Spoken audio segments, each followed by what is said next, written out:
கிட்டத்தட்ட 90% மேல போலிங் ஆயிருக்குது. விட்டா 100% ஆயிருக்கும் போல் இருக்கு.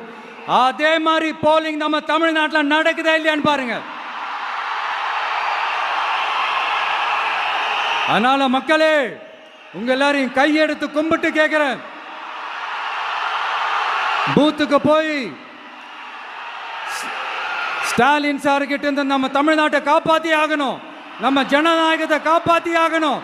என்ன பிஸியா இருந்தாலும், என்ன வேலையா இருந்தாலும், என்ன வெளியூர்ல இருந்தாலும், எந்த பூத்துல உங்களுடைய ஓட்டு இருக்குதோ அங்க வந்து தயவு செஞ்சு நம்மளுடைய விசில் சின்னத்துக்கு உங்க ஓட்டு போடுங்க.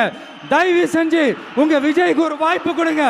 இந்த நேரத்தில் வெளிநாட்டில இருந்து பணம் செலவு பண்ணி ஃப்ளைட் டிக்கெட் புக் பண்ணி இங்க வந்து ஓட்டு போட வந்த நம்மளுடைய நண்பிகள் உங்கள் அனைவருக்கும் இந்த நேரத்தில் என்னுடைய நன்றியை தெரிவிச்சுக்கிறேன். கிட்டத்தட்ட 90% மேல போலிங் ஆயிருக்கு.